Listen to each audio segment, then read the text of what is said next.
Yo, what's going on YouTube? This your boy Kamen Rider Zero Spike back again once again. And today, people, today we're here for Kamen Rider Geats. I almost said Revice. Kamen Rider Geats episode 24. Now this episode was like slick, a clip show slash kind of like a not really a wind down, but like a just bring you up to speed about everything that's gone on up to this point, and also furthering the plot as well. Also getting some more backstory on Ace and more lore and everything about who the DGP are, what the Jamato are. Just a lot of lore dumping and a lot of information, and it's pretty cool. I mean, basically, a majority of this episode is kind of a clip show, basically going down all the writers, well, all our main writers, going down the line and showing their character growth, throughout the series so far. And we go back to Ace, who they talk about how Ace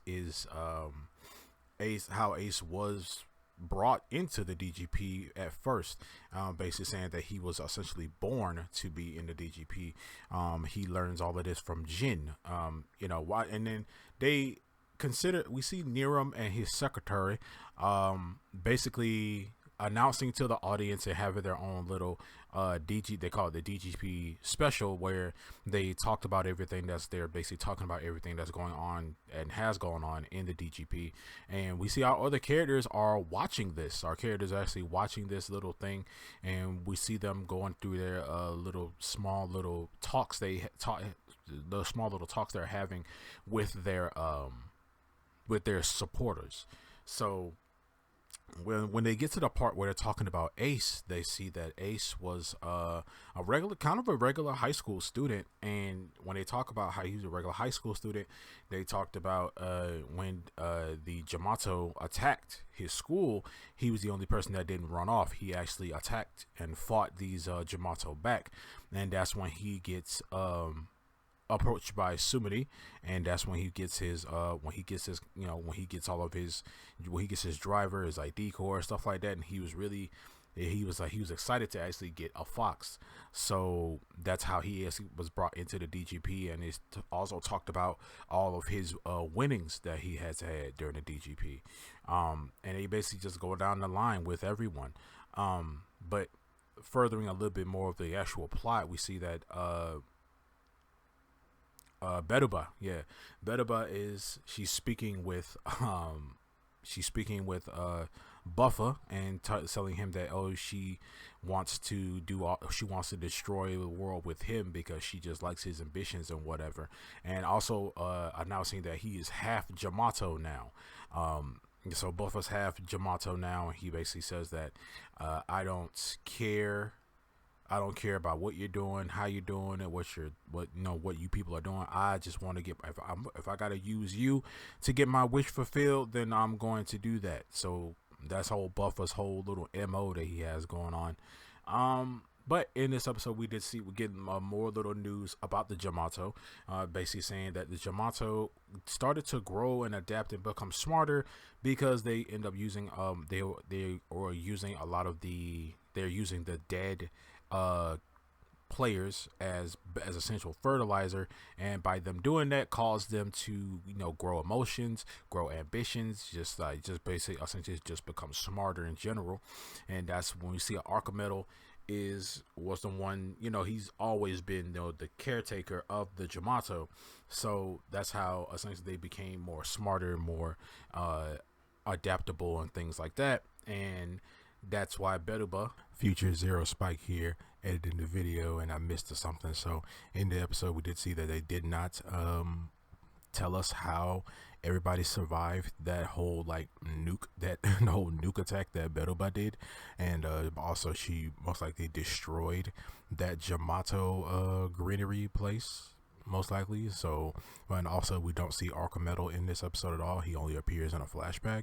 But yeah, they were also the people. Archimetal was pissed off that, hey, he's tired of the DGP using essentially his kids or his creations as pawns and stuff like that. He got tired of doing that, so that's why he hates the DGP. But yeah, let's get back to the video. ends up hijacking the whole broadcast, and she ends up announcing her own little DGP, but she called it the JGP, the Jamato Grand Prix, where she is basically doing the same thing the DGP was doing, but all her riders and participants are Jamato, and she basically sends all her Jamato out there to basically find Niram and take his vision driver, and essentially they'll also have their own wish granted. So right now everybody's kind of after Niram, or that's essentially her plan, is basically get the vision driver, the other vision driver, because she still has Cherim's vision driver. So she sends we see that somebody comes up and says, oh hey, the Jamato are attacking. So that's when our riders decide to go out there and stop the Jamato. That's when Ace, he talks to Kawa and Neon. He's like, the DGP is kind of over. The DGP is postponed. Like, you guys won't be getting rewarded for this. You won't be getting anything out of this. And he's just like, hey, so why are you out here then?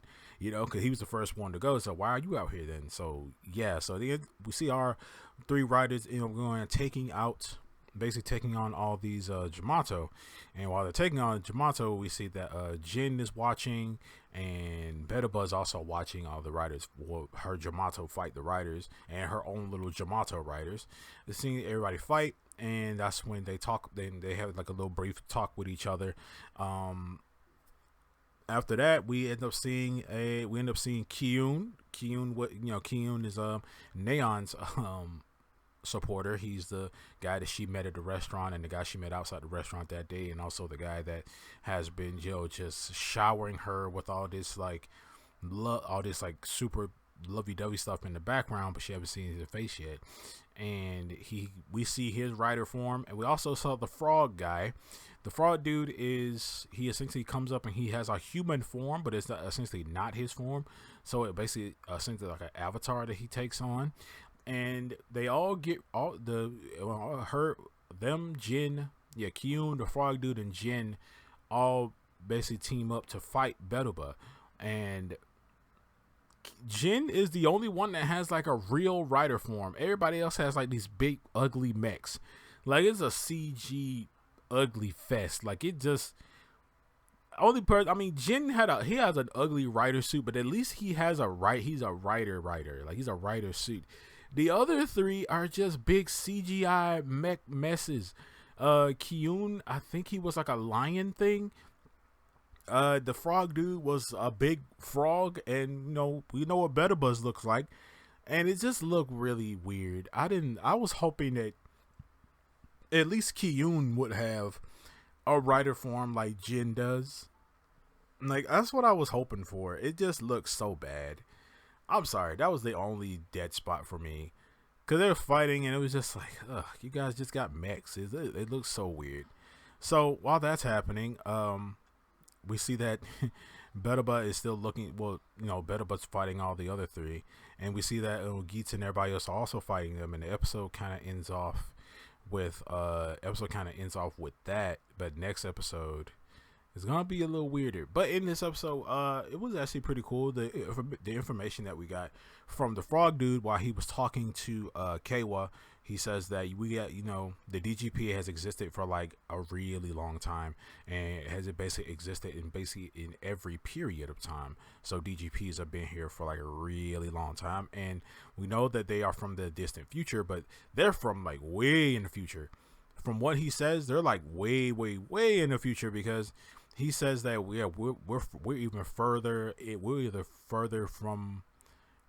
further than some of the parts that you guys would consider the future. And that's pretty freaking far. Like, I went down a rabbit hole when I thought of it, because it's like, what other writers have there been? Like, how many writers are in that time and stuff like that? Like, how far are we talking? We talking about like year 3000 or something?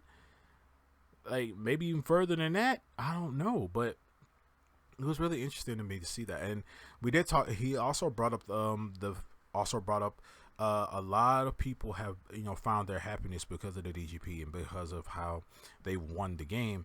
And they talk about a child. They talk about a person who wished for a beautiful child to love and stuff like that. And that could have been Ace.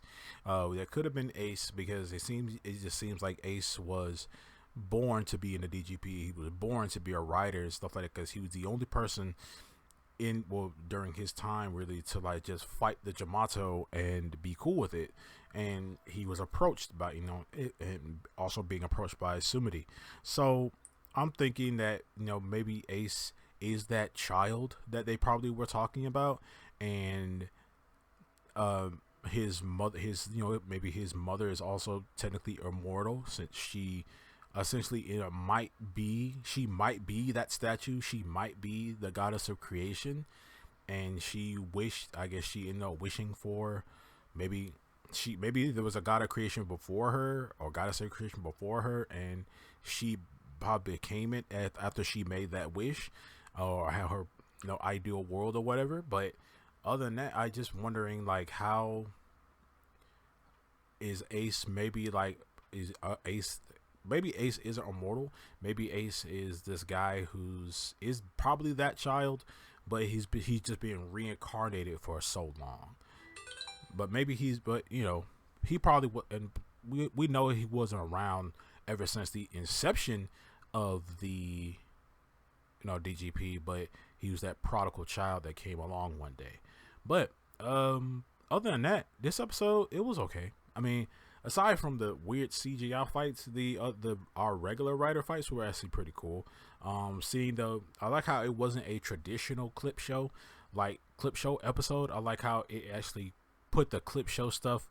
It made the clip show like a part of the actual episode, and I like how it also also felt like a regular episode as well when it come down to like furthering the plot and things like that.